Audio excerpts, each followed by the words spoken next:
Dear friends, आज हम short term solvency की second ratio liquid ratio discuss करेंगे। प्रीवियस वीडियो में मैंने आपको करंट रेशो के बारे में बताया था, जिसका लिंक मैंने डिस्क्रिप्शन बॉक्स में शेयर कर रखा है। आज हम करते हैं liquid ratio. It's another way to evaluate the short term solvency. Liquid ratio का फॉर्मूला है मेरा liquid assets upon current liabilities. अब लिक्विड एसेट क्या चीज है? Current assets minus stock minus prepaid expense. अब आपके दिमाग में आ रहा होगा लिक्विड का क्या मतलब होता है, लिक्विड रेशो से क्या हम फर्दर इवेल्यूट करना चाह रहे हैं। मैं आपको समझाता हूँ। Liquidity of asset, it's ability of the asset to convert into cash immediately without loss in value. Means कोई भी एसेट कितनी जल्दी कैश में कन्वर्ट हो सकती है immediately and without loss in value. अब एग्जांपल लेते हैं लैंड। हम बोल रहे हैं land is not a liquid asset because there may not be loss in a value upon sale, but it's difficult to sell land immediately because land का buyer मिलना is very difficult. ये हमें समझ में आया लिक्विडिटी क्या चीज होती है। अब पॉइंट आ रहा है कि why we work out this ratio. The objective of the liquidity ratio is to check the ability of the business to pay current liability out of liquid assets. अब लिक्विड एसेट्स की definition में हमने क्या लिया? Stock prepaid expense minus कह रहे current asset में से। अब इसमें मैं आपको एक चीज बताना चाहूंगा जो मैं यहाँ पे लिख रहा हूँ। Among the various components of current asset, stock is considered as most illiquid as the realization of money from stock is not in the hands of business. For example, person is selling air conditioner and is having a stock of AC. There is a recent news in the market that AC is hazardous to health and cooler is better. The seller may not be able to sell AC even at a huge discount. It means among the various components, अब मेरे जो components होते हैं cash, data, stock, ये components में किसकी बात कर रहा हूँ? सीए। तो हम इन सारे components में जो स्टॉक को इसको मानते हैं most illiquid among all the current assets. अब मैं आपको इस रेशियो की सिग्निफिकेंस एग्जांपल से समझाता हूँ। Suppose there two businessman, business A and business B. अब आप देखेंगे दोनों के पास टोटल करंट एसेट्स कितनी है? 12 लाख। एक के पास 1 लाख, डेटर्स 4, एक के पास जो कैश 1 लाख है, डेटर्स 4 लाख है, स्टॉक 7 लाख है। तो टोटल करंट एसेट्स कितनी होगी मेरे पास? 12 लाख रुपए। इसी तरह बी के पास देखते हैं कैश कितना? 5 लाख, डेटर्स कितने? 6 लाख, स्टॉक कितना? 1 लाख, अगेन 12 लाख। मैंने एज्यूम करी करंट लायबिलिटी कितनी है? 6 लाख रुपए। तो दोनों बिजनेस के केस में करंट रेशियो कितनी आ रही है? 2:1। अब हम बात करते हैं लिक्विड एसिड्स की।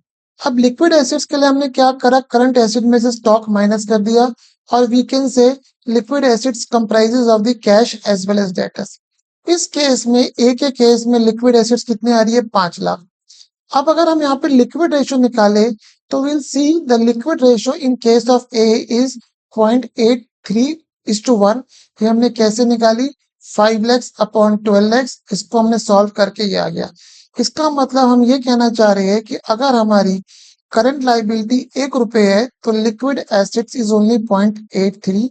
It means even though from a current ratio perspective, this business seems to be the solvent, short-term solvent. But if we remove the stock, then we'll find business may not be able to pay the current liability if stock does not realize the amount which it possesses. अब B के case में देखते हैं, B के case में stock काफी कम है, तो हेंस यहाँ पे हम देख रहे हैं करंट रेशियो 2:1 है। और यहाँ पे जो हमारी लिक्विड एसेट्स है it comes to 11 lakh rupees, तो मेरी रेशियो हो गई 11/6। It will comes to 1.83:1।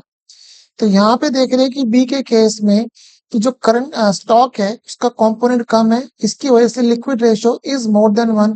Hence this business is short term solvent both from current ratio perspective as well as the liquid ratio perspective. तो liquid ratio is another way to judge short term solvency. Simple हम इसमें क्या करते हैं, जो हमारे illiquid element होते हैं, स्टॉक मैंने आपको समझा दिया। अब प्रीपेड एक्सपेंस में क्या होता है कि हम लोगों ने जो एक्सपेंस है नेक्स्ट ईयर का एक्सपेंस करंट ईयर में पे कर दिया and generally it's not recoverable, it's only adjusted in a next year. Hence to find out the liquid assets हम करंट एसेट्स में स्टॉक और प्रीपेड एक्सपेंस दोनों minus कर देते हैं। तो आपको इस सिग्निफिकेंस समझ में आई होगी कि भाई लिक्विड रेशियो की सिग्निफिकेंस क्या है। अब यहाँ पे जो करंट एसेट्स और करंट लाइबिलिटी का मतलब same concept as are use in a current ratio, जो आप मेरे प्रीवियस वीडियो से भी चेक कर सकते हैं।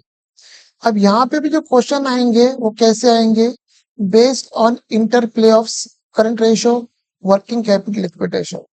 इसके क्वेश्चंस ऑलरेडी मैंने प्रीवियस वीडियो में कैप्चर कर रखे हैं, जिसका लिंक अगेन मैं डिस्क्रिप्शन बॉक्स में दूंगा। फिर हमारे पास आ रहा है affect on liquid ratio due to the new business transaction. इसके एग्जांपल्स मैं कुछ टेकअप करता हूँ। आइए, current asset is 5 lakh and current liability is 2 lakh. Liquid ratio is 2:1. Business want to sell a part of the stock so that liquid ratio become 2.3:1. How much stock should be, how much percentage of stock should be sold? This is a no prepaid expense. अब यहाँ पे आप देखते हैं CA upon CL। CA कितना आ रहा है मेरे पास 5 लाख, ये 2 लाख आ रहा है। बट हमारी liquid assets upon current liability हमें कितनी गिवन है 2:1, which means liquid assets is equals to 2CL। और लिक्विड एसेट्स कितनी हो गई 2 इंटू 2 लैक्स, क्योंकि मेरे पास करंट लाइबिलिटी 2 लैक्स है। इसका मतलब लिक्विड एसेट्स मेरे पास कितनी हो गई 4 लैक्स। मेरे पास करंट एसेट्स कितनी थी 5 लैक्स। और लिक्विड एसेट्स क्या होती है, करंट एसेट्स माइनस स्टॉक। तो तो अगर ये मेरे पास 4 लैक्स है, ये 5 लैक्स है स्टॉक, तो इसका मतलब मेरे पास स्टॉक कितना हो गया 1 लाख रुपए। ये तो हमने निकाली एग्जिस्टिंग पोजीशन। अब क्वेश्चन कह रहा है कि we want to sell a part of stock so that LR become 2.3:1। अब जब भी हम स्टॉक बेचेंगे तो हमारे पास कैश आ रहा है। इसका मतलब हम अगर सिंपल एंट्री पास करें, हम मान के चलते नो प्रॉफिट नो लॉस पे, तो हमारे पास क्या हो रहा है, कैश टू स्टॉक जा रहा है। अब यहाँ पे कहना चाह रहा है कि हमने जब स्टॉक इतना स्टॉक बेचे कि लिक्विड रेशियो 2.3:1 हो जाए। इसका मतलब इस ट्रांजेक्शन में, ये जो ट्रांजेक्शन है स्टॉक सेल में, इसमें करंट लाइबिलिटी में कोई इंपैक्ट नहीं पड़ रहा। इसका मतलब हमारी जो रिवाइज रेशियो निकल रही है CA अपॉन CL, वो कितनी होनी चाहिए 2.3। और करंट लाइबिलिटी मेरी कितनी गिवन है 2 lakh, which means my liquid asset should become how much 2.3 into 2 lakh, which comes to 4.6। इसका मतलब हम लोगों की जो अभी एग्जिस्टिंग लिक्विड एसेट्स आ रही थी वो आ रही थी 4 लाख रुपए। अब जब मैं स्टॉक बेचूंगा तो ऑब्वियसली मेरे पास कैश बढ़ेगा, लिक्विड एसेट्स बढ़ेंगी 60,000 रुपए। इसका मतलब मुझे 60,000 रुपए का स्टॉक बेचना है। अब हमें निकालना है how much percentage of stock should be sold. मेरे पास जो अभी स्टॉक था वो कितना था 1 लाख, मुझे कितना उसको सेल करना है 60,000 रुपीज। इसका मतलब the percentage of stock sold is 60%। तो आपको होप ये समझ में आएगा मैंने कैसे करा है। नेक्स्ट ट्रांजेक्शन लेता हूँ। Existing LR is 3:1। Company purchase stock of 1 lakh on credit, LR become 1.5:1। Find out revise liquid assets and revise current liability. इसको मैं थोड़ा सा रब कर रहा हूँ, यहाँ पे मुझे जगह मिल जाएगी।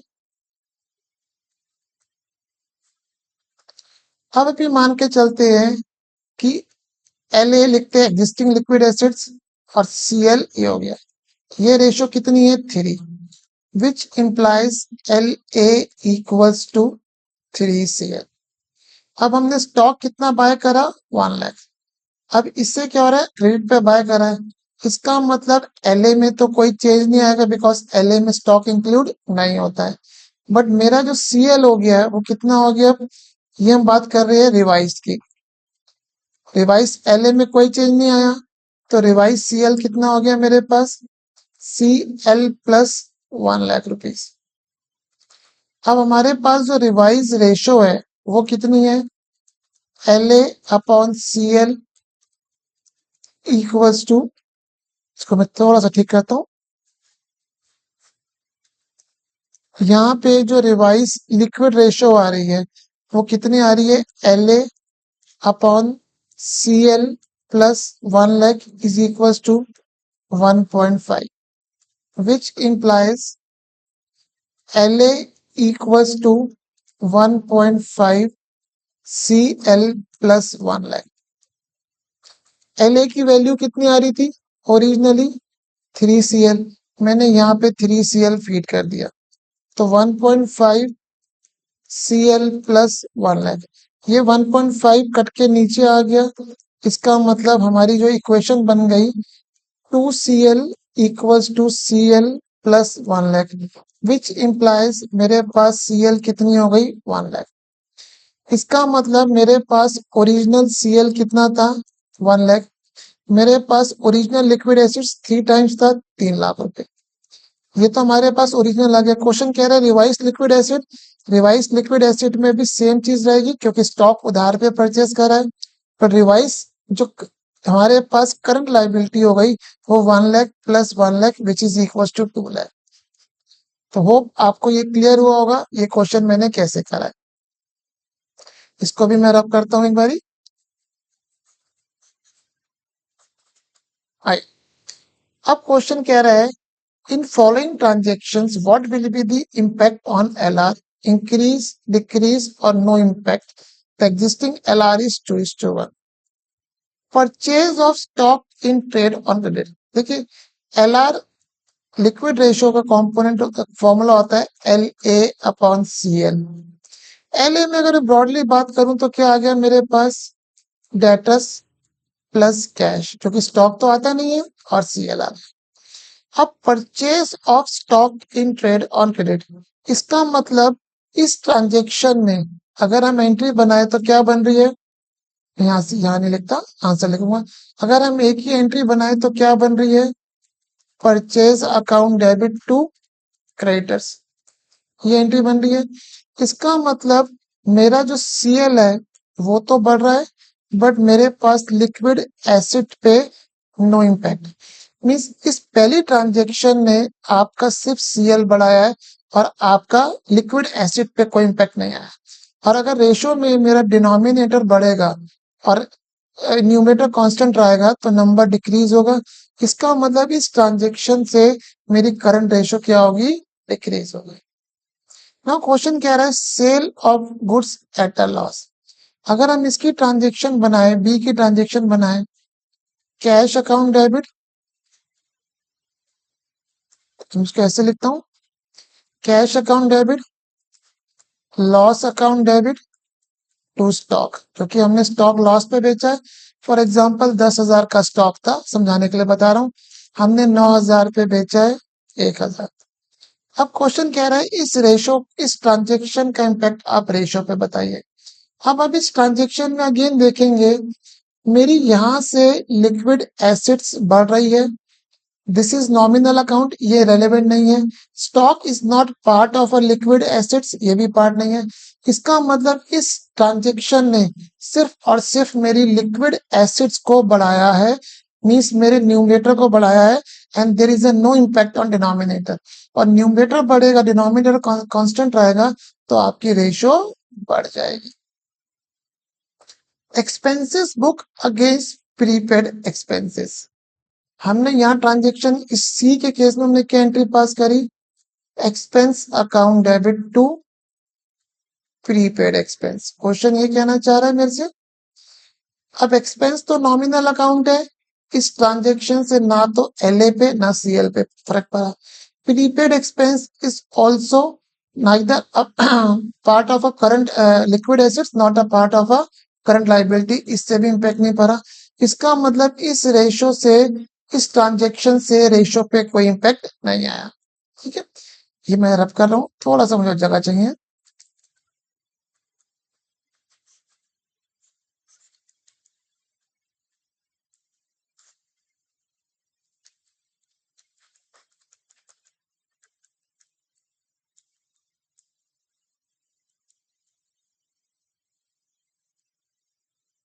अब payment of rent out of which 30% is paid in advance, इसकी एंट्री क्या पास की, rent account debit, prepaid rent account debit to cash. से 10,000 का हम मान लेते हैं। इसका मतलब 3,000 प्रीपेड हो गया, 7,000 रेंट। रेंट तो मेरा एक्सपेंस है, ये ना तो एलए का पार्ट है ना सीएल, मीन्स इस अकाउंट से कोई इफेक्ट नहीं आया। Prepaid rent is also not part of my liquid acid, cash is a part of my liquid acid, और लिक्विड एसिड कम हो रही है, इसका मतलब मेरा न्यूमरेटर कम हो रहा है, न्यूमरेटर कम होगा तो मेरी रेशो डिक्रीज होगी। तो आई होप आपको इस शॉर्ट वीडियो से ये समझ में आया कि लिक्विड रेशो क्या चीज है, what is the utility of this liquid ratio, and what type of questions जो हमारे एग्जाम में आएंगे जिसको हमें सॉल्व करना है। आई होप आपको ये वीडियो अच्छा लगा होगा। Thank you.